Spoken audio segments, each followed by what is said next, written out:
December 26 2004 யாராலையும் மறக்கவே முடியாது.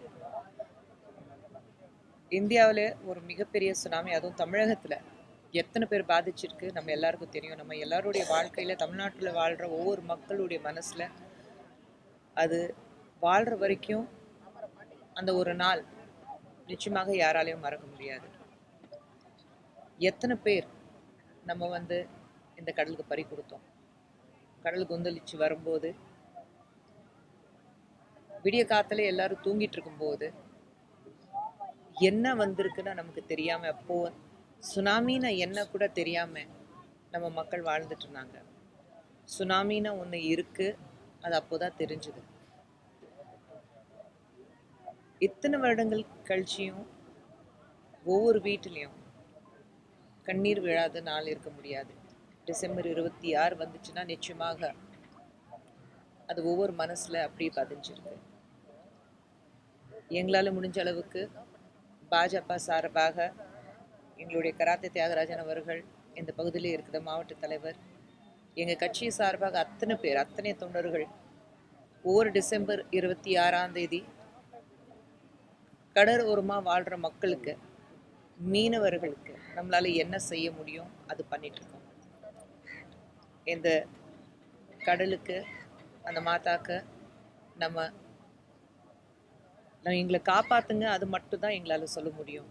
மீண்டும் இந்த மாதிரி கொந்தளிச்சு வர வேண்டாம், அப்படிதான். ஏன்னா இந்த கடல் நம்பி ஒவ்வொரு இடத்துல மீனவர்கள் வாழ்ந்துட்டு இருக்காங்க.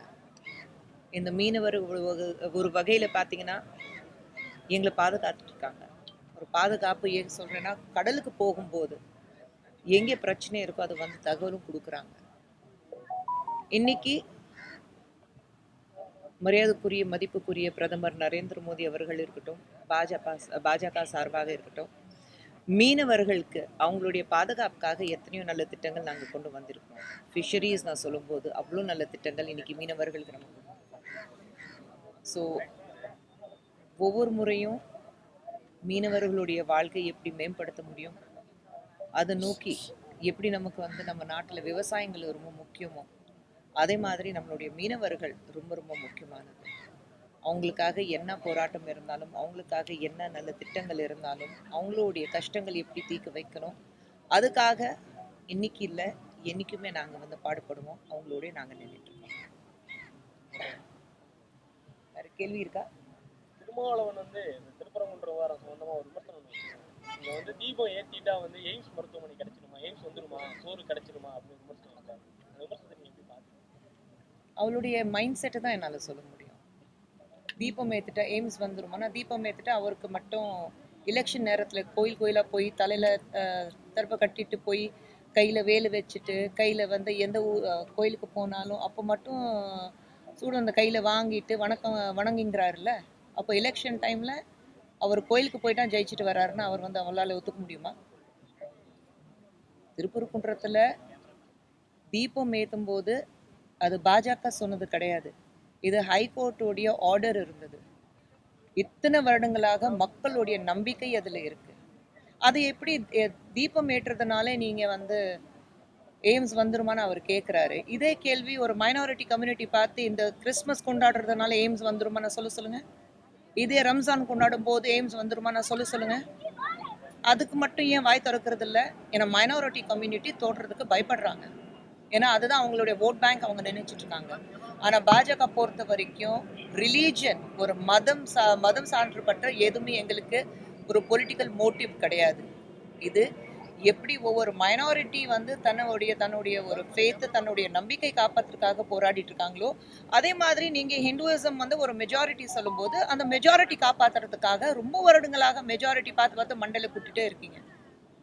ஸோ அவங்க வீட்டிலேருந்து அவங்க எல்லாமே அவங்க வீட்டில் இருக்கிறவங்க இல்லை அவங்க கூட்டணியில் இருக்கிறவங்க கோயில்களால் போவாங்க, பட்டை பூசுவாங்க, தீபம் ஏற்றுவாங்க, வீட்டில் பூஜை நடத்துவாங்க. அது எல்லாமே ஓகே. ஏன்னா நாள் செவத்துக்குள்ளே நடக்குது, மக்களுக்கு தெரியாதுன்னு நினச்சிட்டு இருக்காங்க.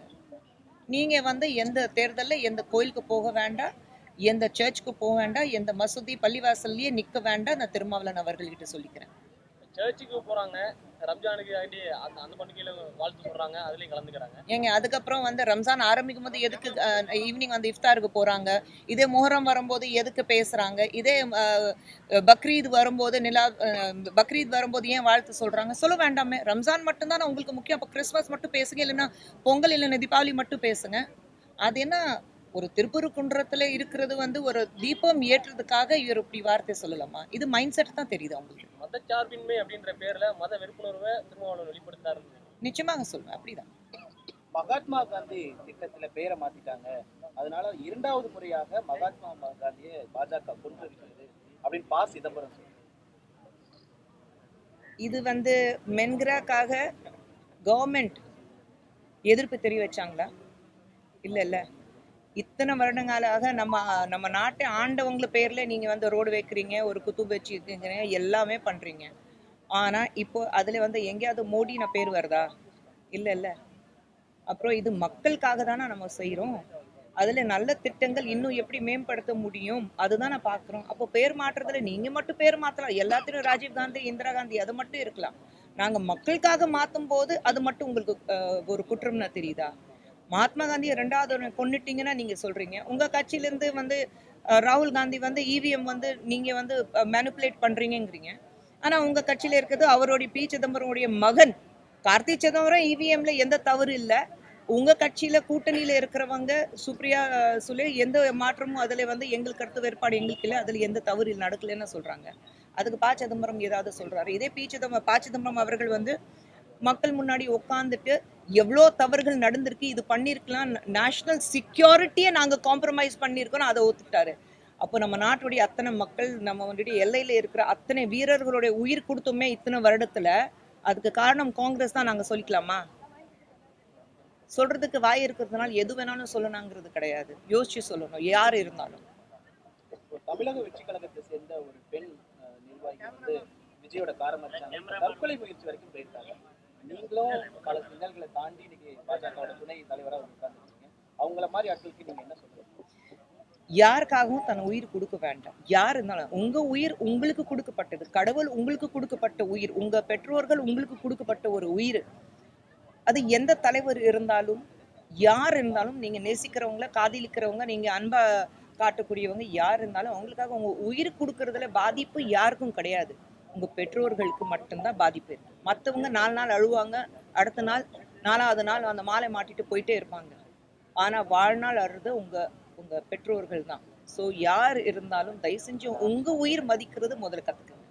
2026 சட்டமன்ற தேர்தலில் குஷ்பு அவர்களுக்கு ஐயோ மறுபடியும் இந்த கேள்வி கேட்காதீங்க. எந்த தேர்தல் வந்தாலும் நான் போட்டியிட போறேன்னா அந்த ஆசையோட நான் வரதே இல்லை. கட்சி என்ன சொல்றாங்களோ மேல் இடத்துல நம்ம தலைவர் மேல் இடத்துல இருக்குது, தலைவர் இல்லைன்னா சொல்றாங்களோ அவங்களுக்கு ஏற்ற மாதிரி தான் நான் வந்து கட்சியில இருக்கேன். தேர்தலில் எனக்கு ஒரு போட்டியிடுறதுக்கு வாய்ப்பு கொடுப்பாங்களா, இல்லை அடுத்தது வேற என்ன பொசிஷன் கொடுப்பாங்க, அந்த எதிர்பார்ப்புகளோடைய நான் பாஜகலே இல்லை. நான் எதிர்பார்ப்புகளோடு இல்லாமல் கட்சிக்காக, ஏன்னா இன்னைக்கு நம்ம நாட்டுடைய முன்னேற்றம் பார்க்கும்போது 2047 ஒரு விக்சித் பாரத் நூற்றாண்டு விழா நம்ம கொண்டாடும் போது, சுதந்திர தினம் கொண்டாடும் போது ஒரு விக்சித் பாரத் இருக்கணும்னா ஒரு கனவு, அந்த கனவு நிஜமாக்குறதுக்கு எந்த அளவுக்கு எங்களால் பாடுபட முடியும். ஒரு பேசிக் காரியகர்த்தா, பாஜகவுடைய காரியகர்த்தா நான் சொல்றேன், என்னெல்லாம் நாங்கள் கஷ்டப்படணும், என்னால் பாடுபடணும், அதெல்லாம் பண்ணணும், அவ்வளோதான். விஜயும் சீமான் அவர்களும் ஆர்எஸ்எஸ் பிள்ளைகள் அப்படின்னு திருமாவளவன் அவர் யார் பிள்ளை? டிஎம்கேவுடைய பிள்ளையா இல்லை காங்கிரஸோடைய பிள்ளையா? அது அவர் சொல்லட்டும்.